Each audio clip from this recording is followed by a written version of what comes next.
Good evening, everyone. Please grab a spot. There's also some room up front. Hi. Hello, everyone. Welcome to our exciting event tonight. We're so delighted to host the event, Who Was the Painter Judith Waterman? We set out an invitation to bring the community here tonight, and my heart is just filled that this room is filled. I'm hoping that by the end of the evening that everyone here will feel like you are also friends of Judy. We are delighted to have Irena Klepfisz here in conversation with Ariel Goldberg. I will briefly introduce, my name is Connor Thomas Reed. I also go by Coco. I'm one of the board members of CLAGS, the Center for LGBTQ Studies, and we're deeply honored to be collecting all of this community energy here tonight to learn about these past legacies of art and creation and communal gathering in times that are often quite harrowing, similar to our own. I want for us to just take a moment and see who is gathered here in the room. So look around you at who's sitting beside you, to your left, to your right, in front, behind. So this is our coalition for the night. I ask that we treat it with great care and great focus. When people come together across our respective lineages and reach towards the power of art, the power of communal relations, this is the soil from which new societies, new kinds of history can bloom. And CLAGS is very proud to have this event as part of us celebrating our 40th year anniversary. So we are officially over the hill and fabulous as ever. And I encourage you, if you hadn't taken a look over here at CLAGS materials, you can see about the different kinds of offerings that we have, various kinds of swag. So please stay connected with us. We could not have done this event without several partners. The Lesbian Herstory Archive. That's here, that's right. The CUNY LGBTQIA+ Consortium. Hey, yes, good flowers. And also gratitude to our ASL interpreter, Maria, tonight. So the flow of the evening will be, we'll have an introduction, then we'll get to hear Irena and Ariel in dialogue. Then we'll have a question answer dialogue with everyone here. And then after that, we'll have some reception time. How does that sound for everyone? Okay, right on. Just, so we're on the same page. Okay. So right now, without further ado, I want to welcome Yael Horowitz to be able to introduce our two guests of honor. Yael is a Graduate Center student of theater and performance here and an all-around badass. So let's welcome Yael up here.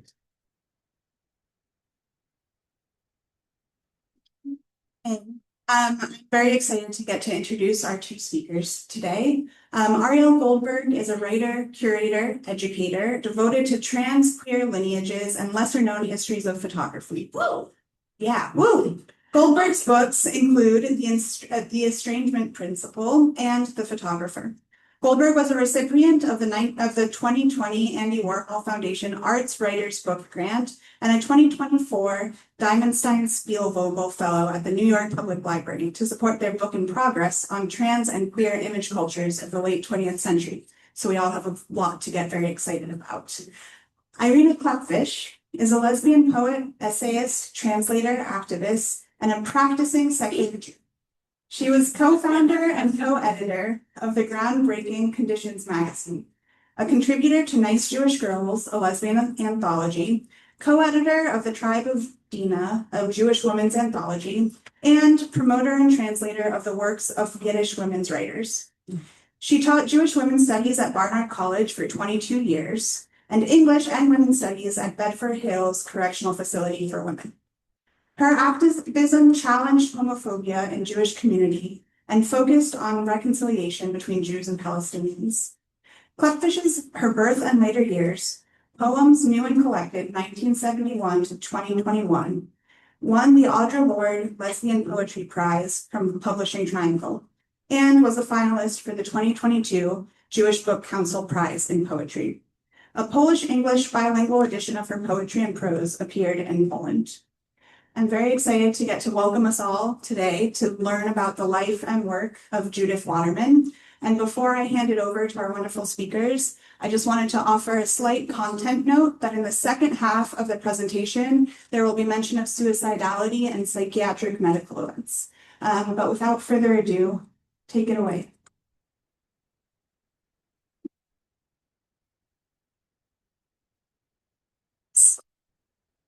Thank you so much, Yael.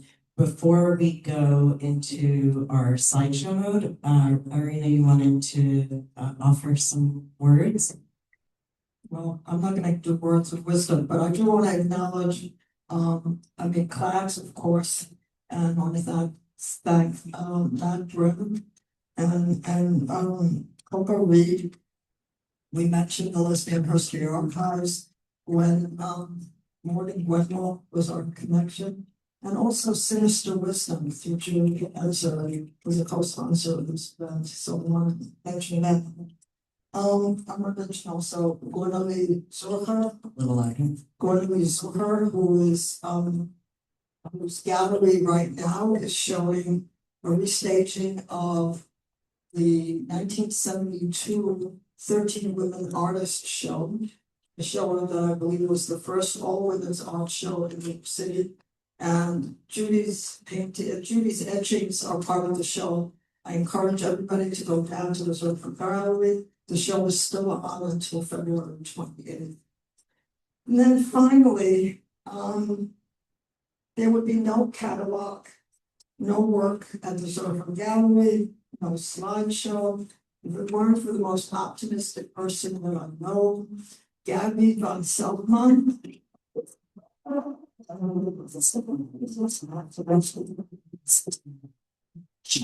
Who I have been working for the last 5 years and was really responsible and making tonight's evening really possible. Thank you, Gabby. Please raise your hand.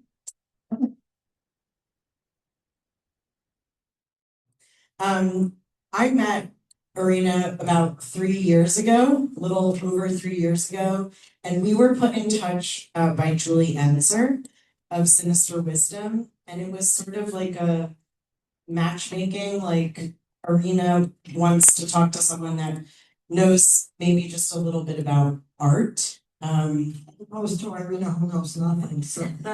Well, I disagree about that. I think you know quite a bit about art, but basically we started conversations, and one of the first things I said to Irena was, if we want people to know about Judith Waterman's work, we should do a public event, because that is my preferred format of publicity.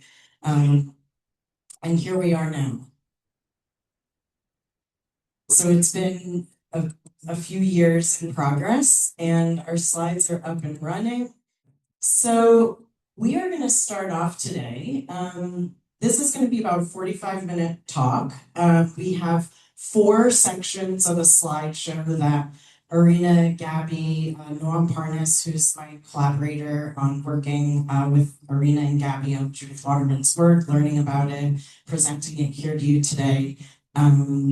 We are thinking about first an overview of Judy's work, and we are going to ask Irena some questions. I am, and then we will move into the Q&A section. So the first few minutes here are devoted to Judith Waterman's early work. Waterman, it's weird to call her Waterman sitting next to you. Can we call her Judy? Yes, absolutely. Okay, great. So Judith Waterman was a painter. She was born in 1936. And we are going to look at some early work where she was really experimenting with shape, with line, with color. And this work looks, you'll see, I think, quite different from work that she started making into the 70s when Irena and Judy met in the late 1970s, 1976. So just to notice this really stark difference, it seems like we're in some sort of psychedelic, sci-fi it's the 60s, etc. moment. And then we see Judy start to experiment. This is one of the installations of her work at the Magic Gardens in Philadelphia, a great activist art space. And we basically, yeah, maybe you can go ahead for me, Matt.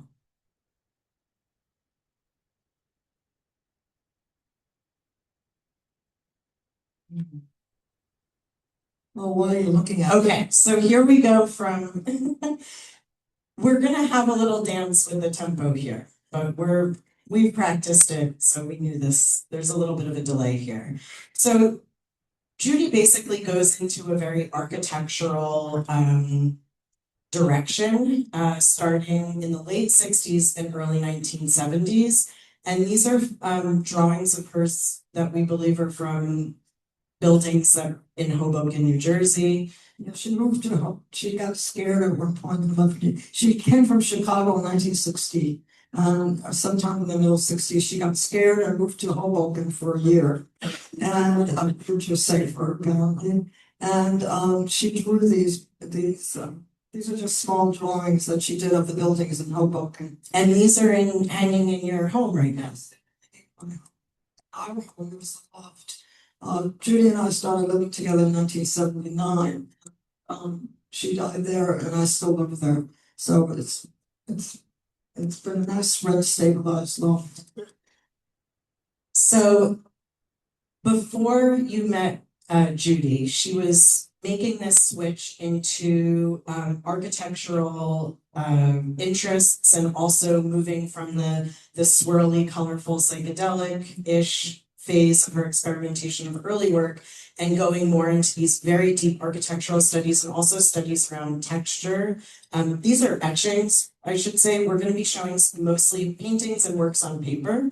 And these were featured in Sinister Wisdom magazine. That was one of the early slides. And okay.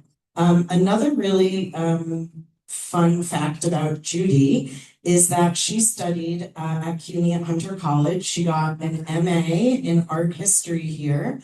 And her master's thesis, these are color slides that we're showing on this slide, digital slide.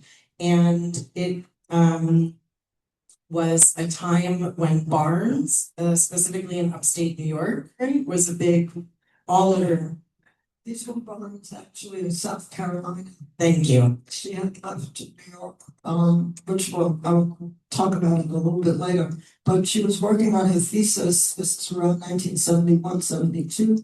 Her thesis for her art history, a master's in art history, was on South Carolina Barnes. And these are some of she was a wonderful photographer. These are some of the photographs that she took. So in this early work, you can see how Judith Waterman is studying like how buildings are made. And she also studied with Linda Nochlin at Hunter College, which is and wrote a paper on Rosa Bonheur, is that right? Rosa Bonheur, the Thank you. famous French lesbian painter. And she wrote the paper on her. I mean, I don't know how many people know Rosa Bonheur, but she was quite well known. So, yeah, she did animal paintings. Her most famous painting was the horse show. You can look it up. Yes. Yeah. We're going to give you all lots of things to look up, hopefully. But Judy's work, none of this is online. So this is our first presentation of this. So a very dramatic shift happened when Judy started working in large format and what we maybe would now call abstraction, though maybe we'll build out some more language for that. And we're now gonna just bring, I'm just curious for you to tell a little bit, around this time, 1976 is when you met Judy for the first time. So can you tell us a little bit how you met Judy? How did the love story begin? Love story began illegally. Because I was living with someone. I just moved in with someone. And in 1976, I had won NIFA capstone in poetry. And I was in Manhattan. It was $7,000. I was very, very happy, to say the least. And I bumped into a couple that I knew, these two guys. And I said, I got this award. I got $7,000. He said, well, we know someone who got it in painting. Why don't you come? She's having a show right now. We're going to look at him. Look at him. So I got in the car and went with them. And that's how I met Julie. And she was very, very beautiful woman with hair down to her waist. She was extremely beaming and laughing and very, very but the paintings in the room were like black. I mean, they were so grim. I could not, I mean, there was this total disconnect between the person I was speaking to and the paintings that were in the room. And that's how I met her. I mean, she was very intriguing. And we finally, after a very messy couple of years, we moved in together in 1979 to the loft in Brooklyn. Wow. That's how we met. And you're still there in the same house. So I think it's important for us to mention early on that, you know, when you first encountered Judy's paintings, what was your first impressions, especially about? Size was just overwhelming.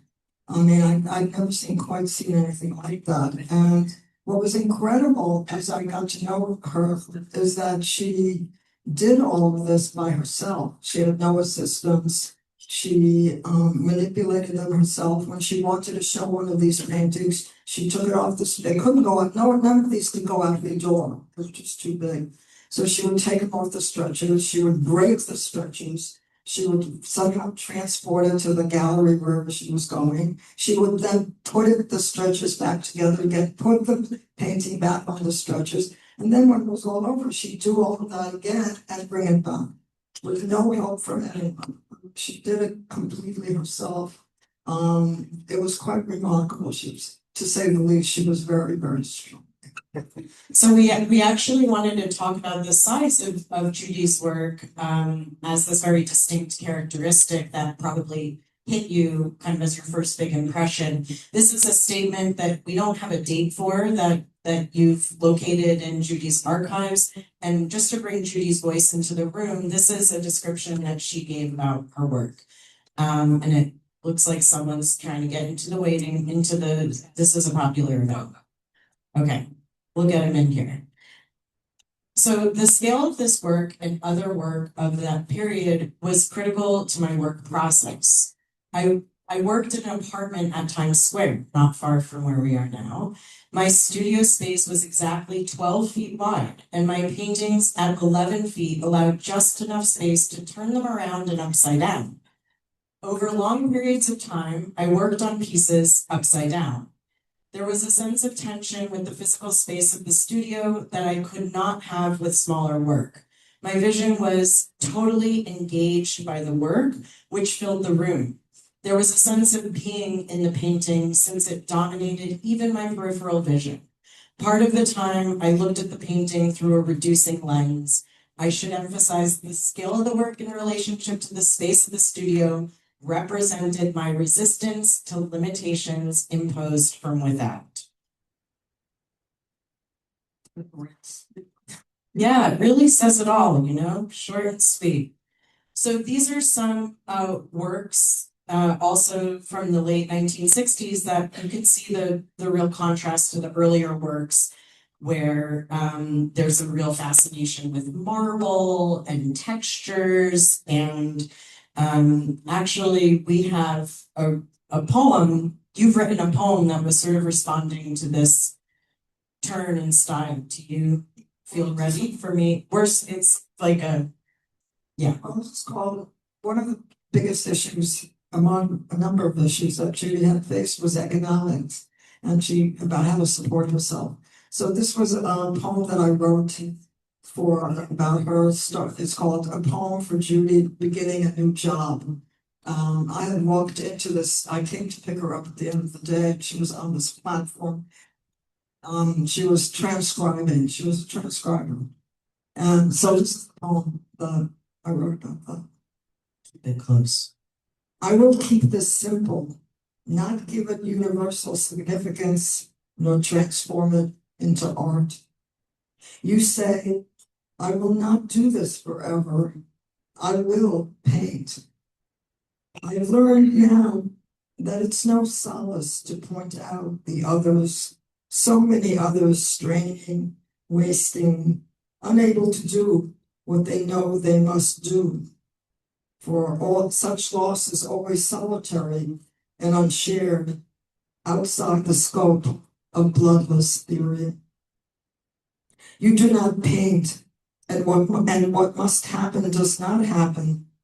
The transformation on the empty canvas of the elusive marble into the shadowy water, or the simple water into impenetrable rock.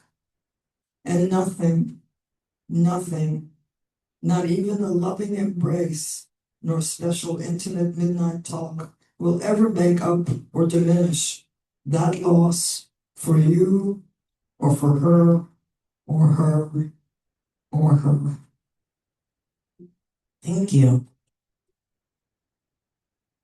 I was sort of flipping through some different paintings while you were reading, and I think that one of the main topics that we want people to leave here today, besides the wonderful images of Judy's work in your mind, and mixing with, maybe people have weird, dreams. I think a lot of the paintings remind me of sort of not, especially this one here that we're looking at with Coffin, like it's not reality. It seems more inside of a dream state. Judy definitely was distinct and not necessarily doing figurative work in this time period. I love that line of your poem where you're talking about all the different studies of texture, of marble, of stone, but at really large scale. So that was part one, where we were trying to just introduce you in a breakneck fashion to the breadth of Judy's work going into the late 1970s. And we're really going to dive in now to us thinking about the conditions of being an artist. This poem, Irena, that you read, one of the reasons, besides that it's dedicated to Judy, is something that's really familiar, I think, to a lot of people in this room, where you have to go to work and you can't really do the thing you love, especially if that thing is making art. And, Judy and you, and, I think a lot of people can relate to this. Always having part-time work, teaching work, various gigs. And, there's being an artist is not necessarily the easiest thing. You have to make a lot of compromises. And I feel like you capture that, the ambivalence of, how you survive. Judy had an enormous, she has about, when I went through some of her papers, she had about 10 different resumes, depending on what job she was playing. And it was just sort of amazing. And one of the things, she had also very odd jobs. For example, she became she knew somebody who was the casting director at CBS, and she became an extra on This Love of Life, whatever these two soap operas. And she was, it was always remarkable because she was quite shy, and yet she sort of, she was always the extra, the person sitting in the restaurant supposedly talking to someone while the main people were focused on. So that was, she did that for a couple of years, and she got good money. I have the actual stubs of her from that job. She saved the money. I didn't even know the pay stub, you mean? The pay stub? Yeah, CBS. She got paid $45 every time she appeared, and I have a photograph. More than teaching, more money than teaching. She didn't have a lot of regular teaching. She was an adjunct education, that much. But she did that. I have a photograph of her being on a jury for one of these programs, and she's sitting in the box there. It's sort of weird, right? The other very weird job that she had, it's just sort of typical. I don't know if she even found it. She became a kind of a companion to Edna Millay's sister. And she cooked, I don't know what she did for her. But it was just that kind of thing that she would find these very strange. She also had very regular, boring office work, which she really despised. Yeah. She really hated doing it. and really just, but she did a lot of that, and she did some adjunct teaching eventually. Her most stable teaching happened with the Consortium for Workers' Education. She was very involved with that, teaching basically ESL and GED courses. She had to teach math, and I always felt so bad because she was so insecure. She walked around with these multiplication cards because she couldn't remember the multiplication table. It was ridiculous. She measured everything, all her paintings, everything, but she couldn't remember. Well, it's good to have a cheat sheet, you know? But she had to, it was a big struggle, and it was for both of us. We were both kind of, Yeah, and so the conditions of being an artist, like we're kind of zoning in right now on the economic, yeah. but there's also something we really wanted to highlight in this presentation, in this conversation, was the severity and the people who survived it, like like you, and to communicate the severity of the homophobia of the time, and actually. Judith Waterman is in an interesting place that we'll talk about a little bit more in section 3 in terms of the context of lesbian cultural organizing, where, where she was, this is something that you found in the archives, this is another statement of Judy's. I'm just going to read it, the whole thing. And this is, we think, from the mid-1980s for an unsuccessful NISCA, New York State Council for the Arts application. So you can see where she was thinking about herself contextually within the lesbian and gay and so-called arts communities and scenes in New York. A critical issue for gay artists is the dilemma of having to market themselves and their work in a conventionally, quote-unquote, straight art community. Often this work is done socially, and gay artists often exclude themselves and or find themselves excluded from the larger community. Part of the function that these workshops, so she was proposing workshops for gay artists. My serve is to put gay artists into contact with each other, to provide supportive audiences for gay imaginary, imagery, and art, to identify resources for gay artists to network. So kind of like what we're doing here in some ways. But this shows that there's a hunger for more merging of these separate worlds of her painting and gay community. I think people have really forgotten, especially younger people don't realize how bad homophobia really was. And when I first came out, which was 1973, Judy was out already. Judy was 5 years older than me. She came out pretty much earlier in the 60s. And I don't know, I wouldn't recommend, I think people should really know there's a movie that you can see is on Amazon called Cured. And it's the whole history of the movement to get homosexuality off of the mental disorder list.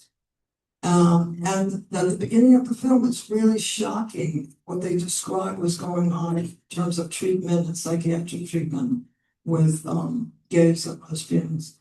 And the other thing that I think that fits into this discussion, which I'll introduce now, is that Judy met her partner, a partner that she had in 1968. And in 1972, the partner committed suicide. This was a number of years before I met her. The partner was a patient of Dr. Charles Sagarides, who was the leader in opposing the removal of homosexuality as a mental illness. So she was his patient. And Judy always, when she spoke to me and talked about it, and in a couple of things that she wrote, always attributed her partner's suicide to him. And one of the things that happens is that during this period,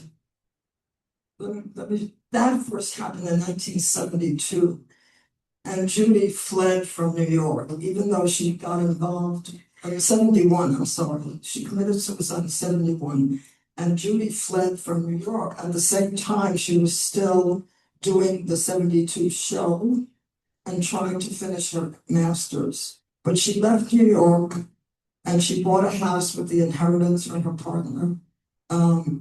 and she was intending to leave. Within 2.5 years of leaving New York, she was diagnosed with breast cancer. At that point, she wanted to return to New York. I mean, because she was too isolated up there. So there's this period from about 71 to about 74, 75 that's very chaotic and very traumatic. I mean, so the partner has died. She's very, very ill. She was not given a good prognosis from the cancer. She was very frightened about it. I didn't meet her till 76, which is a meeting that I described to you. So this period is a really interesting, I mean, looking back, she painted a variety of paintings, some of which I had seen, but not all. And when we tried to document Judy's paintings, this painting came out, was pulled out. I was shocked when I saw it. I had never heard her refer to this painting. She never made a slide of it. I'm convinced it was Socarides. It belongs to the year of 1973 paintings, that whole group. I find it kind of shocking. I mean, when you see it, it's an enormous painting. I think it's one of the bigger ones. This was a painting that she did called, one of the things about the paintings that she did during this period is that she gave them titles, and they had a kind of narrative quality that none of her earlier paintings had at all. The painting that I labeled Socarides was not one of them. She did not name it, but this painting, if you could go back and show the whole first, this was called Self-Portrait. And you can see the close-up, and it was about her anticipation, I think, of death. She did not think she'd survive the cancer. So there is these paintings that are very dark. Did we show already exterior wall and interior? Yes. So there's that. And these are the first works you saw of hers. Not these specifically because there are other styles. This is the period that I saw when I first met her. I saw later, I saw other ones. But if we could go back to the coffin for a minute. I wanted Bear to. with us, folks. Yeah, There we go. Okay, that is also, that painting is done in the same year, 1973, as the self-portrait, that grim self-portrait. Talking about mood swings is sort of an understatement almost. I mean, it's such a contrast between these paintings, and yet they were done in a very, very close proximity to each other. I mean, and then there's that. And there's that also, the advertisement for the 1972 show. In other words, she did escape New York, but she didn't completely leave. She was mourning, but she also had a kind of almost sense of humor. I mean, that coffin, I used to call it, standing very often upstairs in my house, I used to call it the happy coffin. I mean, it was like the brightest, funeral and coffin you could imagine. And it contrasted so incredibly with some of these other darker paintings. So I think it's an interesting period about, I don't know, I'm not a psychoanalyst, but it was an interesting mixture. There were a lot of seemingly contradictions. Right, and I think also it's interesting, you knew about Coffin, it was one of the paintings that was out, but what you started to call this more narrative cycle, this very somber post Susan's death, and also her cancer diagnosis and treatment, much more somber series of these self-portraits and the picture that you suspect is Socarides. The colors are quite of a much different tone than the earlier work. Yeah, and they all had titles. I mean, Coffin was called Coffin. That was called Self-Portrait. We didn't have a title for that. But the earlier ones were, there was inner wall and outer wall, exterior wall, which looks exactly like the Socarides painting. I mean, Closer, hold the mic a little closer. Oh, sorry. Yeah, so it looks very similar. I mean, there are all these boxes, kind of. Almost like a mausoleum. Yeah. So it's interesting. I mean, that period is the period that I did not know this. It's interesting. I recognize Judy in these paintings. I do not recognize her in the very early paintings because they were so different. But this is her mood and her state of mind was very aligned at the time when I met her in '76. It was very close to all of these events. She didn't have a place to live. She was subletting. She was trying to get back from the country, and she was changing a lot of, her paintings basically. So I want to think now about what it was like to live with Judy, because you are hard. I want to hear, a little bit about You're a pain in the ass here. That's what this is about. I mean, just to bring us, I look at Judy's paintings and they're somber, but she was quite prolific during this very traumatizing time. And again, these paintings that she made, numerous paintings in 1 year, were 11 feet by 7.5 or 8 feet. Very, very large paintings. Kind of like if you're in the skylight room here at CUNY, there are large paintings up high on the wall, which are cool to see. But you were really in the thick of a lot of lesbian cultural organizing. Almost, it's funny, or what, maybe you can attach your adjective of choice to it, but then you were in the Lesbian Art and Artist issue that Heresies magazine did in 1977, a year after you and Judy had met and were courting each other and disentangling from your other lives before deciding to be together. And you even had a poem in this, which this Lesbian Art and Artist, people aren't familiar, this Heresies issue really brought together a lot of the out lesbian painters and artists of that time, Harmony Hammond, Louise Fishman, and there were artists, lesbian identified artists working with abstraction, with minimalism, but Judy wasn't as connected to them really as you were, it seemed like. And this is, yes, let's get an applause for.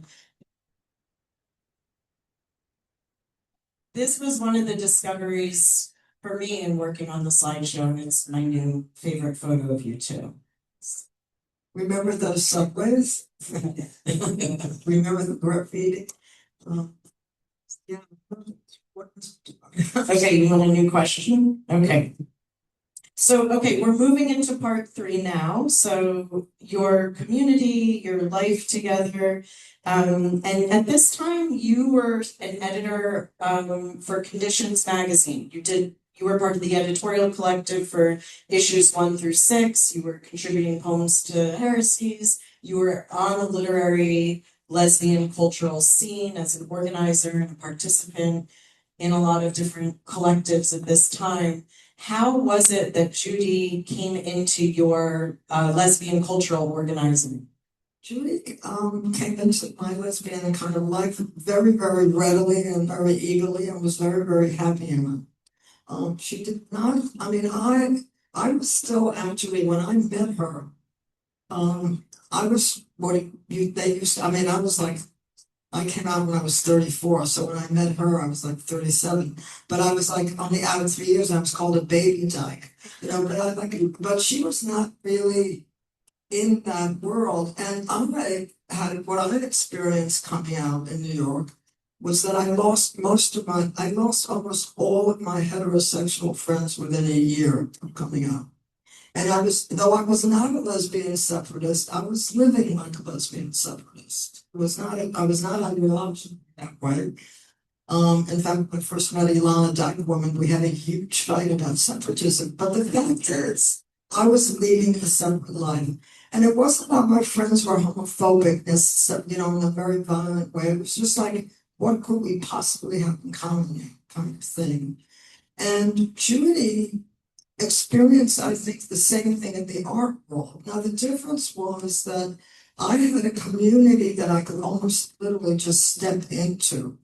We created a magazine, we created a phony press, so we wouldn't look like we were vanity publishers. But it was very much, and Judy. Wait, what was the name of your vanity press? Out Now Books. Out Now Books. Is that who published your? We published our own books and we gave it a press name. So we put it on the books. Out Now Books. Out my name. Out Now. That was Jan Clausen, Joan Larkin, me, Ellie Mulligan, and Joan Larkin doing Amazon poetry for the first version.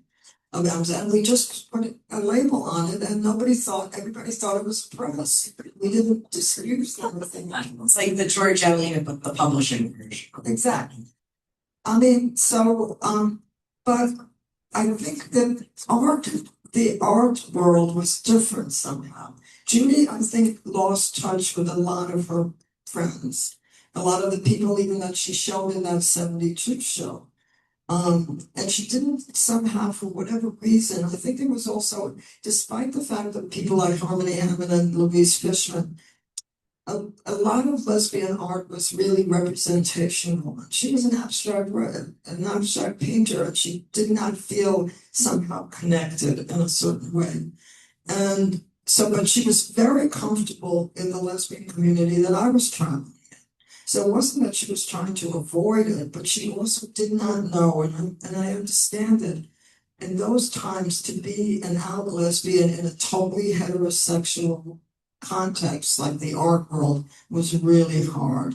Yeah. And she couldn't do it. Psychologically, she was unable to do it. And so she lost, though she continued to try to show, and she did show a little bit, and in some group shows and a couple of things she showed in Philadelphia with her friends. But on the whole, she just stopped trying to show. She didn't stop painting, but she stopped trying to show. In the late 1980s, that is. And at the same time, also, because of the surgery for her breast cancer, her left arm was affected because they removed some lymph nodes. So she lost strength and she could no longer do those large paintings. So she had to change how she painted. And though she had always done a lot on paper, she eventually moved into working exclusively on paper because it was all too heavy. At first she had very big paper, but then she was told, the doctor told her she was bending over. It was complicated, but she just couldn't do it anymore physically. She had to quit. She had to make the art smaller so she would not, both because of her strength and because she wouldn't aggravate her condition. So, this is between health, the suicide, the general atmosphere, so on, she was up against it in a lot of challenges. Yes. And yet, you two still found a way to have fun. Yeah, we actually did have fun. Can you tell us a little bit about, so I'm sure people want to know, did you ever collaborate? Did I what? Ever collaborate with Judy? Well, we tried. Well, of course, we wanted to make money. The big collaboration was how can we make money? Survival. So we decided we loved our cats. I had 2 cats, Saurus and Klepfisz. Those are Yiddish words that are very common where parents say that their children give them a lot of Saurus, which means a lot of problems and trouble. But other children sometimes actually give their parents some Klepfisz, some satisfaction, gratification. So I had 2 cats, Saurus and Klepfisz. Judy was not Jewish, but she understood Saurus and Klepfisz, and we decided we should do a book. Because you taught her the Yiddish. Right, I taught her. And we decided we were going to have a best-selling children's book called Saurus and Klepfisz. And we started. This is it, folks. And I wrote a whole long poem. Judy did a preliminary watercolors, and we sent it to an agent. And the agent was so negative that we stopped. So do you remember the plot? Like what's happening in these 3? The plot is that the Baba Yenta comes to visit and they have to go shopping and they go to buy, if you see in the first slide there, the chickens hanging in the butcher shop, they're preparing dinner. And there's Barf of the Mouse, and there's all kinds of other animals, and they all come when Baba Yenta comes, and they have a nice feast, and everybody loves it. There's no face in it. So that was our feeble attempt to collaborate. Well, but you also have continued to collaborate. I mean, you are still collaborating with Judy in a lot of ways. So this is Irena's recently released for Wesleyan University Press, her birth and later years. New and Collected Poems has the Happy Coffin. Well, you've titled it Happy Coffin. No, she just called it coffee. I called it the happy. So you can see this is Irena holding the book, standing in front of the painting, and this is the another recent book you included, Interior Wall on the cover, your bilingual Polish English book. That was a poem. And just a year ago, you went on tour with this book, right? It just came out again. How many venues did you do in Europe on your tour? Gabby had been A six venue tour in Poland, yeah. in Poland for this book just a year ago. Horrible. Yeah.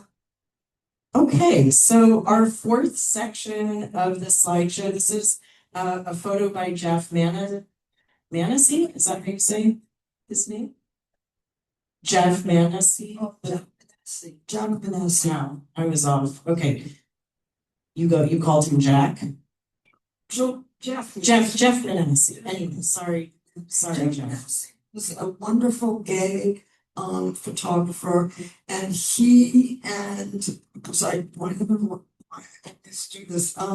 He and Jean Swallow decided to do a book called the Love, Making Love Visible, and it was a book about gay families. And this is the photographer for the amazing photos of you and your mother's photos. Those are the pictures from Same, and he also took this one, right? Yeah, and what happened was that Jean Swallow did the interviews, Jeff did the photographs, and we were almost the last ones. In fact, I think we were the last ones. So he interviewed me and Judy. There's a photograph there with my mother, and Jean Swallow committed suicide before the publication, and I helped Jeff kind of finish off the book so that I could get it, because it was supposed to just pretty much ready to go to the printer. So I would love that photograph of Judy, if we can see it again, because it's such a stern, determined, don't mess with my work. Impressionist. That I always love that, and I think it really shows that she had so many challenges. I mean, she had an enormous amount of resilience. And though she stopped trying to show her work, she did continue painting until like 1996, another 10 years after that. Yeah, we wanted to, talk about there's challenges, but also she did have a lot of exhibitions in her time, although that slowed down. So in the 70s and 80s, she was exhibiting a lot more. Yes. And these are two exhibitions you can see compared to, the lesbian art show or lesbian art and artists, or even thinking about other more contemporary works like Judy Chicago's The Dinner Party. The exhibitions that Judy was showing in were much more like sort of harsh and formalist sounding, perhaps. Art historians in the room maybe can offer other descriptors, but one title was An Essay on the Large Painting, An Extremis Est Maximus, and another show called Surfaces. The surfaces is something that Judy was always interested in, and she was interested in, and she did photographs around us also. She was very interested in the rocks, minerals, water. She photographed that, she tried to paint it. She was very, very conscious of it, and I think the later work, the paper, was really focused on that, on sort of textures of various sorts. And there's a lot of them. You want me to go through these now? The works on paper? We had one other exhibition, the Berkshire Women Artists. Interesting, she was in two shows that had women artists in the title. Yeah. Tells you what the time was like, because usually it was just shows with male artists, I guess. She also had her work done in the first women's bank in New York. She showed her work there as well. So when she was more limited in terms of the large scale paintings, you'll see the size of these are more like this is 12 by 16 inches. Both of these each are. Again, she kind of returned to bright colors on these works on paper. And because it's hard to see on the slides, I've seen these works in person. Can you tell us a little bit about the texture of especially like these with works on paper? Well, I've learned the term mixed media. There we go. Covers a lot of ground as I understand it. She used watercolor, oil, wax. She had all these, spritzy things that you usually clean windows with. She had, if you look at that photograph that Jeff took of hers, if you look at the palette, that's her palette. I mean, she's got all kinds of stuff there on it that she's using. I'm not gonna go back to that. No, okay. It's too far. We're just trying to get forward here. And it's also interesting that Judy didn't, for the most part, date anything. The only places that I found dates are on slides. But with the work on paper, she dated and accurately, literally month, day, and year. And I don't quite understand why she did that with these particular pieces. Because practically all of them, there's a few that all don't have it. They all have dates on them practically. In her handwriting, and also notes to herself about what she used in that particular piece, so that she could maybe go back and duplicate it or whatever. So there's a lot of actually information on the backs of these. That's a really nice one. And there's what was 400. There's 400 of these. It's really quite incredible. They're just waiting to be exhibited, right? Yep. Okay. If you know anyone, we're ready to show them. So we have reached the end of our slides, but Irena, is there anything you want to mention that we didn't get to in this portion before we open it up for questions? No, I just want to say that, I mean, I'm very, very great. I was really overcome kind of walking into the building and seeing Judy's name, this big, I mean, it was really moving. I mean, I almost started to cry. So I'm really grateful for all of you being here. I failed to, though I had it written, but because I didn't see it, I failed to thank Ariel, Jesse, and Nolan. Where are you? Somewhere there. Where are you, Nolan? Oh, I mean, 3 years ago, came to Cherry Plain and looked at the stuff and gave us all kinds of interesting feedback. And also Barbara Schmutzler, also came up to Cherry Plain and helped in organizing when actually Gwendolyn came over and by train to Cherry Plain.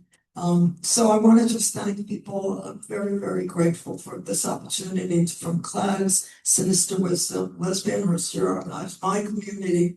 All of you, thank you so, so much. Very, very grateful. And somewhere Judy, I know, is overwhelmed because she was essentially quite shy. I mean, she was this strange contradiction of being, and I think you can understand that, where she insists on a presence by a huge painting, but at the same time can't somehow bear to speak because she's too shy. So it's kind of interesting. She was, if you understand that, she was maybe sometimes a little braver on her paintings than she was in her life, more timid in her life. But I thought she was an extraordinary painter, and I thought I really learned from her. I mean, I have to say that until I met Judy, I don't think I saw things. I mean, I really learned to look in a certain way. And I also just admired her for her fierceness and her complete dedication. And she would sometimes get after me that I wasn't being dedicated enough to my work. Because she was like in her studio alone for like 12 hours painting like a rock. We never worked together. I think the best thing that we did for each other was to support emotionally and to keep it out of each other's way. I know that sounds weird, but it's really true, because that's the condition you need. It's the condition I needed. People were surprised that we didn't work in the same room. Well, I could never work in the same room, and she couldn't either. She didn't want anybody around. I had to split. I went to go somewhere else. So it was for me, it was such an incredible gift to have known her. As much as she was a pain in the ass very often, as I was, it was really a gift. She was a remarkable artist. Thank you.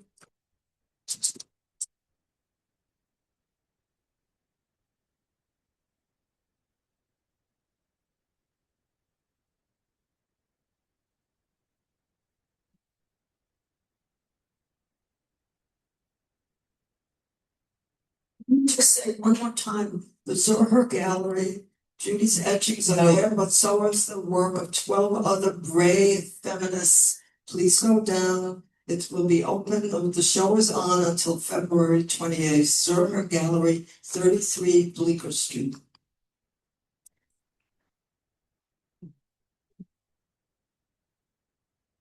So we're now moving into our Q&A. Great. Okay, everyone start stewing on your questions, and I will ask a question as you all stew, and then we'll bring the microphones around. You talked a little bit about your collaboration in terms of sort of synopsis, but also about not collaborating. But I'm curious, outside of collaboration and outside of leaving each other alone, where do you see your relationship and your influence show up in the work of Judy, and how has Judy also influenced your work with these decades of living together and working together? I have no idea how I should have known. I wouldn't even know. I mean, I may have. I don't know. I recognize it for what it was. She was an enormous influence on me. Just the fact that I wrote about art and that I probably wouldn't have. I mean, Judith, I wrote a long piece about Eva Hess. I don't think I would have even known about her if Judy had told me. I wrote about Judy just in general. I wrote about Millet's Crows, the Flight of Crows. And she was also, I'm very kind of, how to put it, very strict about not wanting feedback on my poetry. I don't care whether it's good, bad, whatever you think. I don't want anybody else's feedback. I work alone on that. But I've always had a lot of trouble with prose. And Judy became an editor for me. She was very, very good. I mean, at the beginning, she scared the shit out of me because she was really tough and she didn't really know how to give criticism, which I needed, but I needed for it to be a certain way, kinder. She didn't start with like positive things. She did not. But also when she she said, get off your high horse. It's not helpful, really. So she learned to tone that down. I've been Judy for many, many years. I did not send out anything before Judy saw. And Only prose though. The only prose. And in fact, after she died, when I had to send out something for the first time, it's like the first time that I had to do it without her. It was really traumatic for me. So I was very dependent on her in that way. And she was very articulate. I mean, if you look at the statements that she wrote, statements about the large paintings, that's a brilliant statement, brilliantly articulated. And then the way she describes, basically indirectly, but just the loneliness of this artist, that I'm sure was not just her, that the other artists experienced that kind of loneliness as well. She was really quite masterful with language. And she was one of the smartest people I know. She read. And we sometimes read the same things. We liked Donna Leon, for example, than the Venice Mysteries. So, I mean, she was I don't know, we had a good life together, but we were not being in pains in the ass to each other. Great. Are there questions in the audience? If you raise your hand, we can maybe bring one of the mics around and pass it back and forth.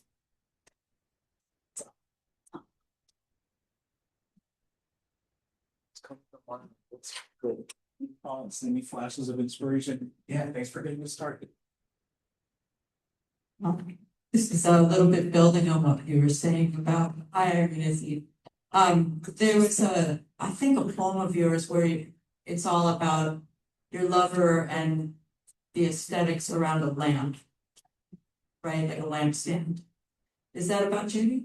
We can't hear you. Can you see? Yeah, could you start? Sorry. Yeah. Okay, yeah, this is all about a piece of writing that Irena did that had to do with the disparity between how much the aesthetics of a lampstand meant to her partner, but not to her, or something like that.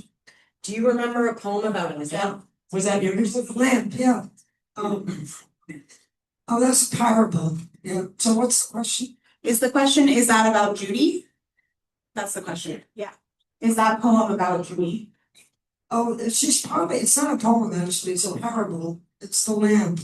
Called, well, the lamp is about, well, it's about my artist friend who loves the light and can't stand to turn on a light. I mean, she will sit at the window until the last drop of natural light is in, as opposed to me, because I write in the dark. So yeah, that's what partly it's about. It's about the different perspectives of and also about the fact, the subtitle of that, if I remember, this is like 45 years ago, is something about it's about the Kishinev pogrom and the future of the Jewish past.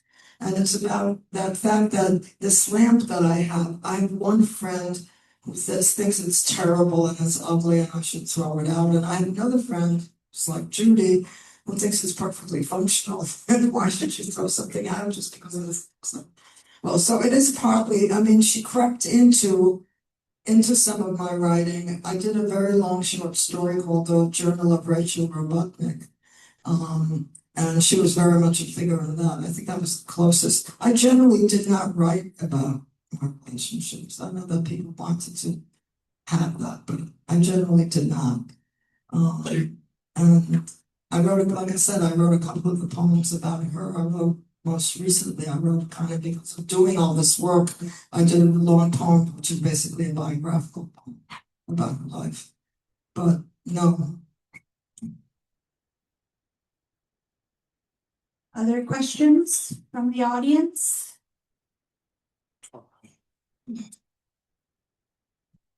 When you were talking about her work on paper, you said that she documented very heavily the material she was using and the techniques to maybe repeat later. She did an excessive amount of that. She also seemed to be very observant of everything and the textures and things. It sounds almost scientific to me, her approach. Scientific. What about the textures? So her approach to the art that she was making, and I'm curious if you saw that in other aspects of her life.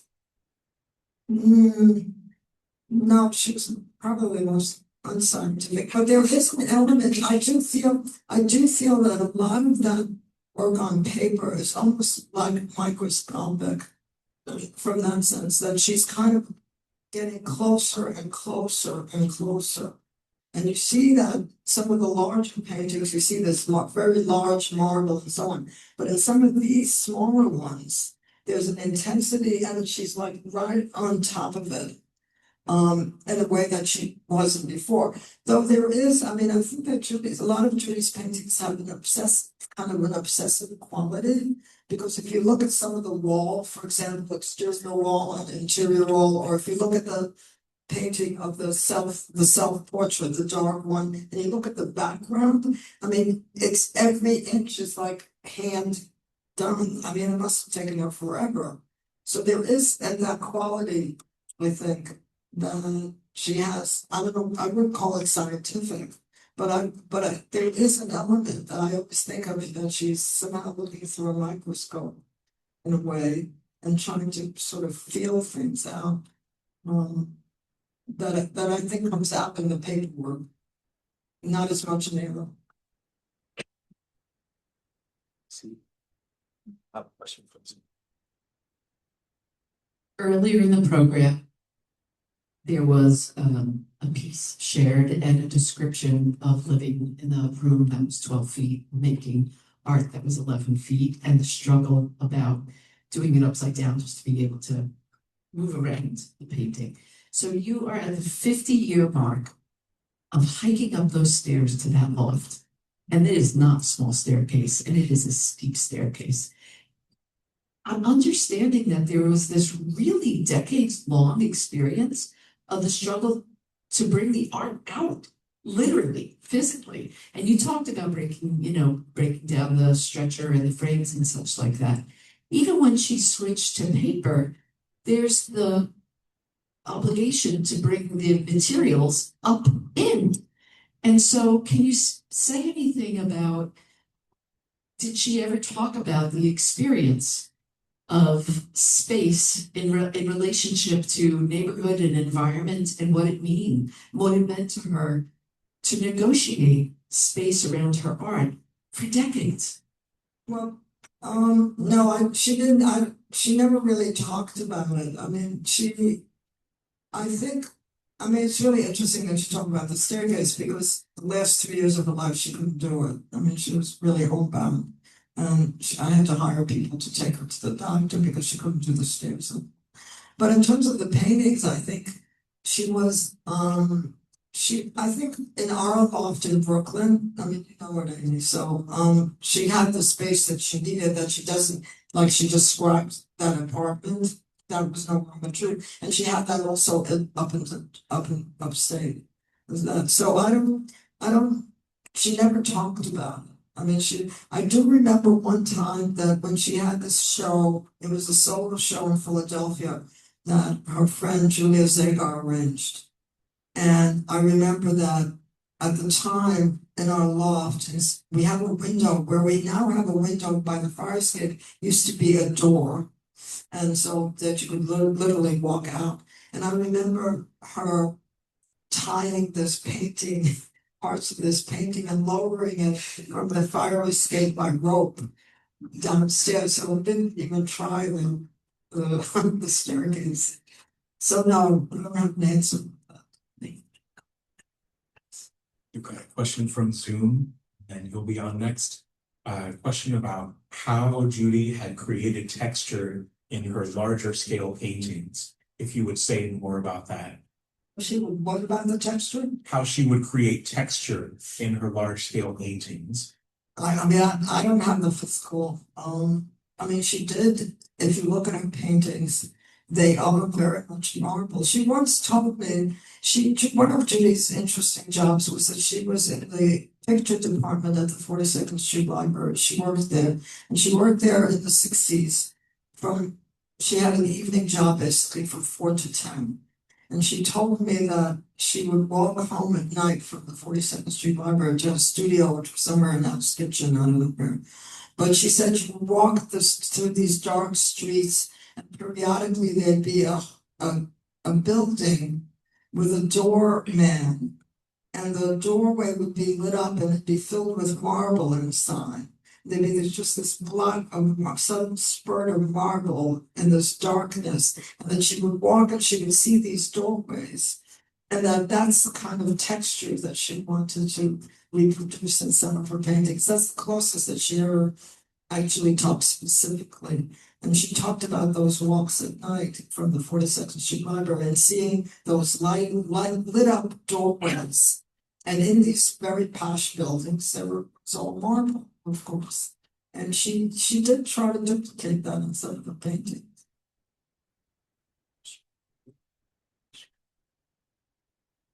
Hi, I just wondered whether you could elaborate a little bit about that upside down work.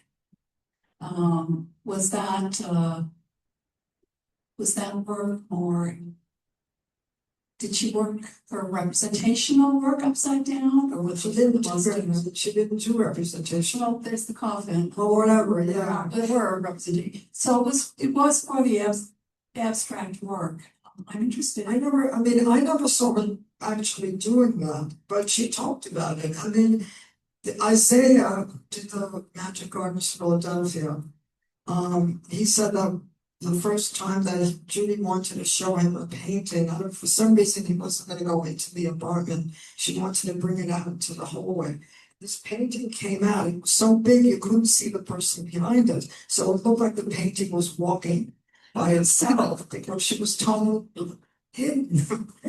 and he thought it was just, sort of ridiculous. So in those days, she managed just to get it out the door. She says 12 feet, the ceiling is 12 feet, the painting is 11 feet. So she's just getting it out. But I don't know, she said that she was very, very strong, and she stopped being strong, and that's one of the reasons that she couldn't continue. I don't know, I mean, I don't know. We have a photograph of 5 of us standing in front of one of her paintings. And, she did everything by herself. She said she had a reducing lens because she didn't have enough room to step back to get distance. So she had something that made it look further away. Questions to questions, any thoughts, reflections, creating art in community? Oh, thank you for flagging that. And we will be next on then. Yes, I have my Van White movie. Go ahead. Oh, here you go. Please share. Thank you. You mentioned this period of time, you know, I'm a little bit lost, whether it was in the 70s or only in the 1980s when she didn't stop painting, but stopped trying to show her work. And I wanted to ask about her artists community. What were like between the show that Gwenoli now put back up in 1972 and say late 80s, was she becoming a recluse, or did she have a community, or did this community change? Could you tell a little bit more about this? She didn't, like I said, I mean, I think she lost a lot of her heterosexual friends, artist friends. I met a few of them at the beginning of our relationship in '79.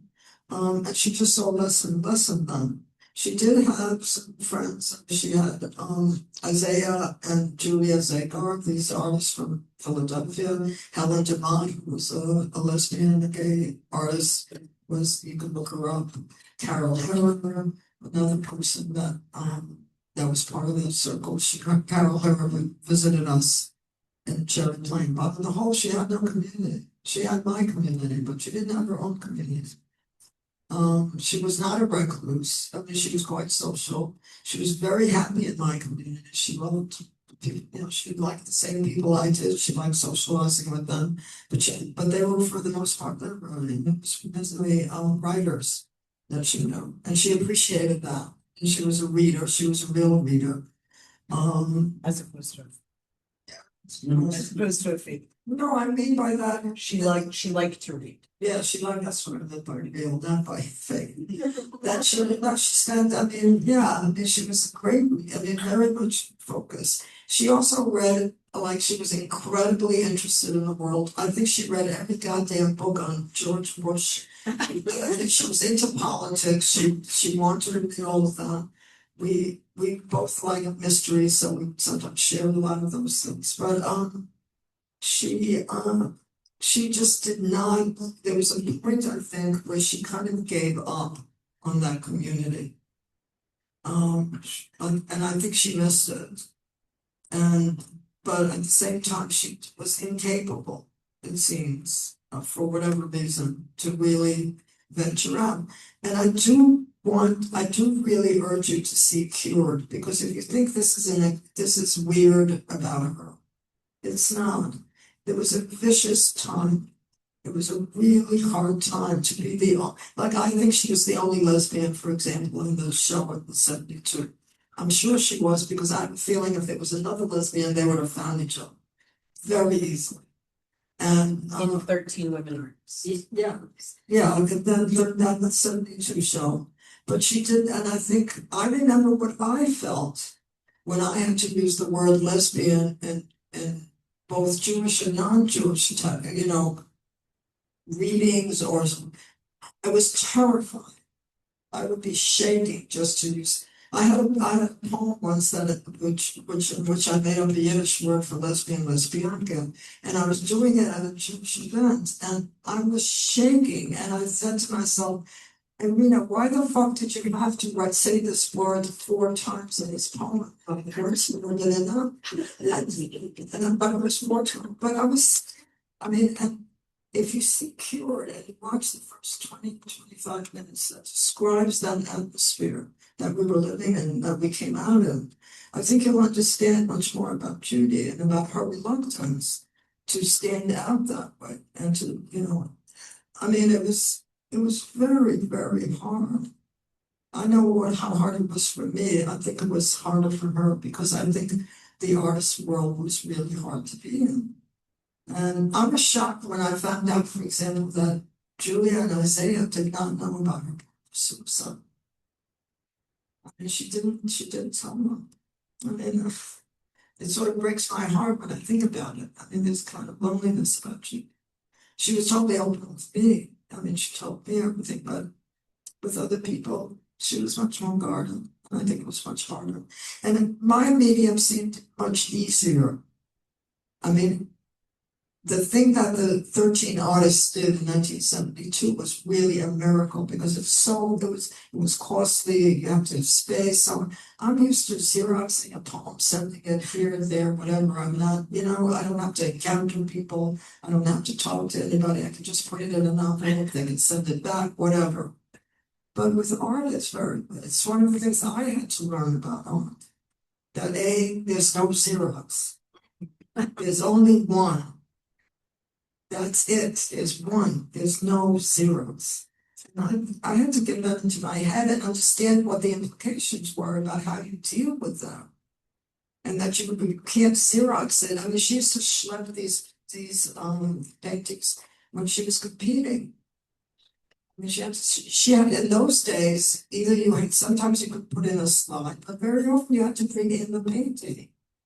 And she schlepped some of those. And that's how she got her painting the other night for the CAPS grant. She got the CETA job. She got this wonderful CETA job for 2 years. She went around the city. She did murals.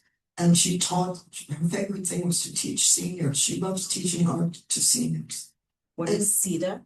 CETA was, I can't remember what it stands for, but it was the organization under the, it was under NIFA or not. It was a city or state. It was a state city. Yeah, it was a federal, I think, place, and they gave artists a job.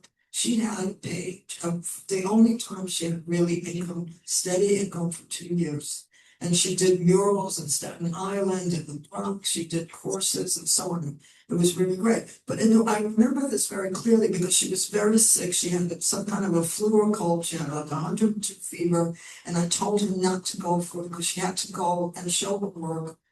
And I'm applying for the job. It had to be in person. And I remember I said, don't do it. And she went, but she carried this painting with her. And then she unrolled it. It wasn't on a stretch, it was rolled up. She unrolled it for people. And then she rolled it back together and she came home. And she ended up getting the job. So it was not easy. I mean, and it took me a while to really understand it because my process was so completely different. Completely different. It's not a joke about this Xerox. There is no Xerox in art.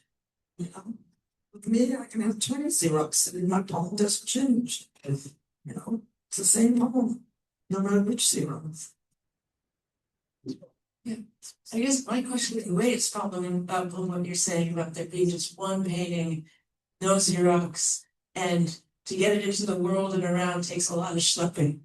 I guess my question is, did she give you any guidance as to what she wanted to happen to her paintings after she passed away? Did she give you breadcrumbs or clear instructions? Did you ask her about that? She did not. And she did not. She was very hurt. She was very ill the last few years of her life. She didn't want to face that. We could not talk about her dying. I had to do a lot of that myself. I mentioned the word hospice once and she got furious. She did not. The only thing she ever said to me, and I included it in this poem I wrote about her. She said at one point and I think she was really tired. She said to me, referencing her work, and I think we were upstate. She said, I don't have the heart to bring them to the dump.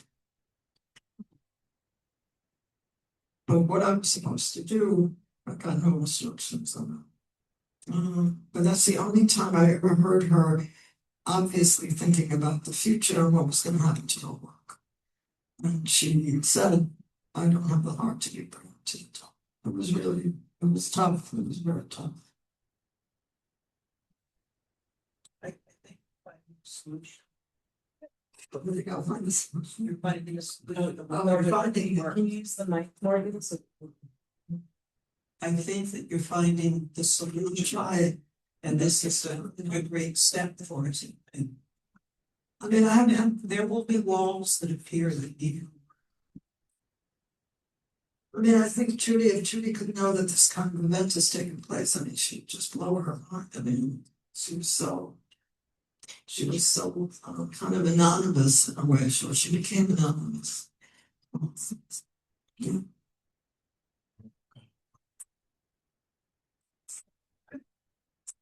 Hi, do you have any ghost stories? Did she ever come to you at any point? What? Ghost stories, did she come to you? Oh, Someday. I wish she would. I wish she would come to me. Maybe tonight. There's always hope. Judy is in the room with us. I see you. Yeah. Thank you. I have a question about first politics, and you just mentioned she read a lot about politics and how you think about politics in her art, how she thought about it, especially because it is more abstract. I'm curious about that, and also if there were particular artists that were influenced on her, who were some of the people that were important to her.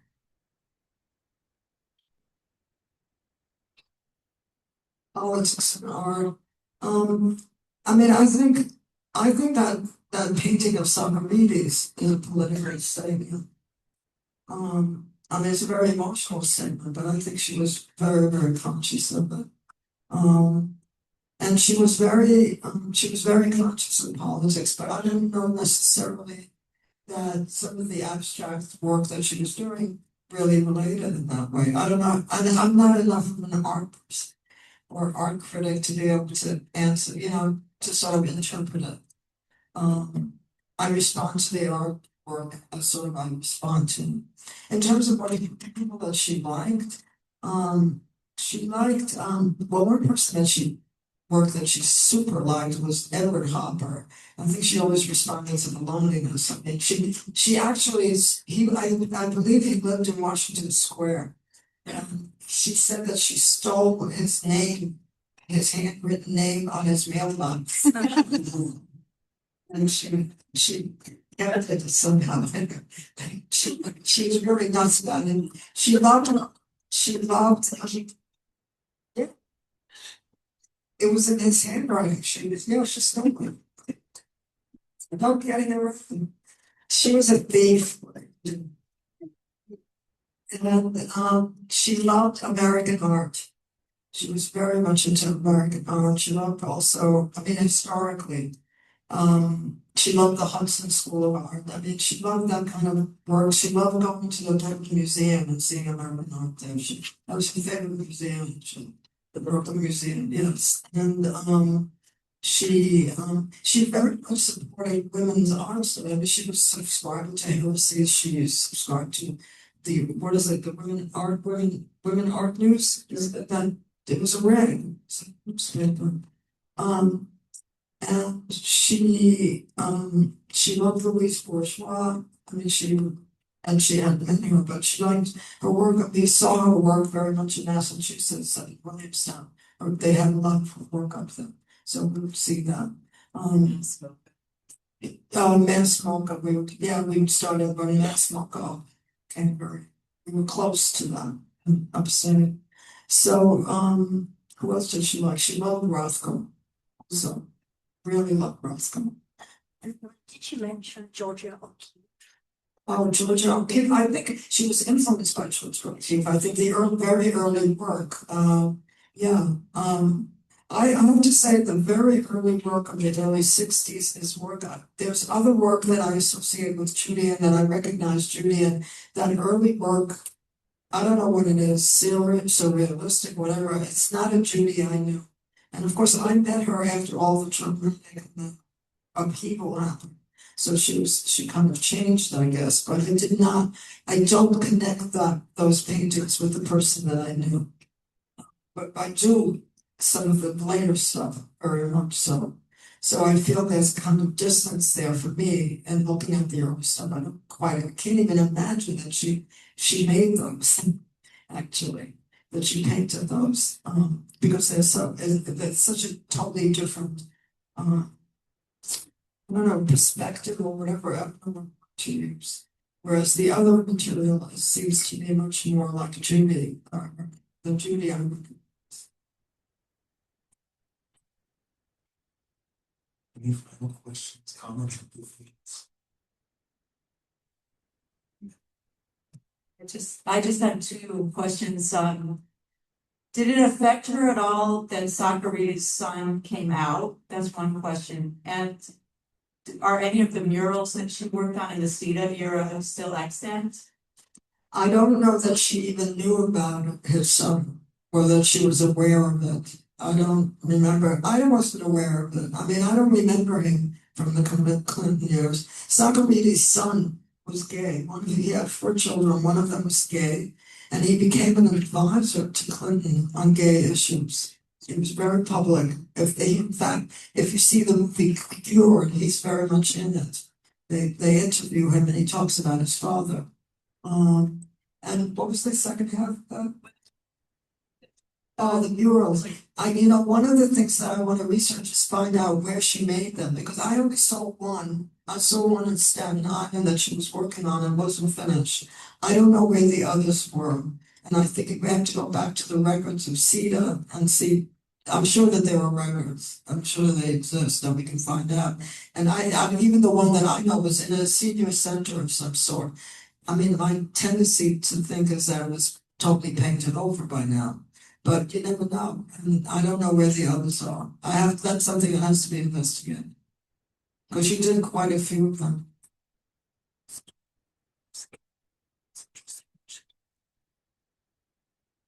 Are there any questions on Zoom? Yeah.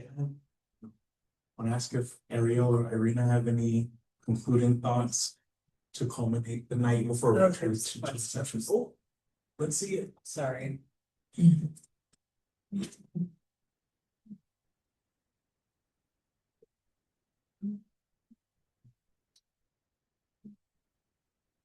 So someone is asking, I'm thinking about how often the task of preserving lesbian art falls onto the girlfriends and partners of the artists themselves. I remember when I first found out about Rosa Bonheur, the only substantial book about her work that I could find was by her girlfriend. I am just thinking about the persistence of this and your thoughts about it being inside of the experience.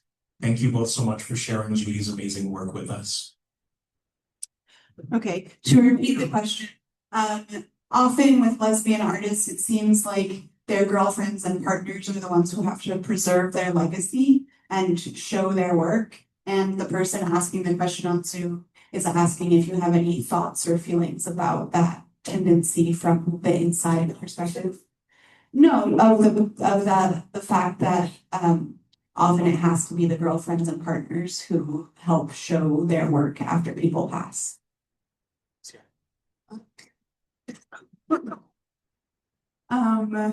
Rephrase. Okay, maybe on Zoom you want to try to read it? It's a comment, and it's asking if you have any feelings about like your role in preserving Judy's legacy. Yeah. Yeah, I have Sometimes I'm really pissed that she didn't give me more guidance, because I'm really a fish out of water. I'm an interloper. And so I get really pissed about it. And it's been very hard, especially, at my age. I'm trying to, as they say, wind things up for myself. And this just takes a lot of time. So sometimes I'm pissed, and sometimes I'm really, really happy, like I am tonight. I'm not pissed at all. And it's a difficult issue, because I do have to spend time on my own work, and I have to also spend time on her. And to some degree, I feel like I'm still taking care of her. And And I'm taking care of it. But, you know, it balances out. I mean, none of us are happy all the time. It's not written, as my mother would say, where is it written that you have to be happy? Slow and free. You know, it's difficult. The balance is, I mean, right now, for example, the last few weeks, because of the opening of the gallery and because of the panel, and because of this event, it's been like Judy. And sometimes it's like nothing happens and I'm upset that nothing is happening, you know, that I wish something were. So, you know, it comes and goes. I mean, it changes. It's I'm different moods about it. So it depends, you know, what I'm doing with my own stuff. But I'm really, I mean, I have to say, I'm saying again, when I walked in today and saw that ad downstairs, I mean, the lit up, it was just so incredible. It made me feel like she was still alive in some way. I mean, it's been a long time. She died 12 years ago, so it's been a while. Would you please share one more time where this gallery exhibition is in The this gallery is her gallery. Gallery owner is right here. It's 33 Beekman, 33 Beekman. And yeah, it's very easy to get there by subway, and it's on until February 28th. Judy's work is there, and like I say, 12 other artists, including Louise Beckman. See Louise Beckman outside of the MoMA. That's the place to see it. But Irena, you're planting seeds. I think this is wonderful. The what? You're planting seeds. I'm planting the seed. The seeds, planting seeds. I think planting seeds for the future of Judy's work. Yeah. And I think we can say a really huge thank you to Irena and to Ariel. I think we're really grateful that you did.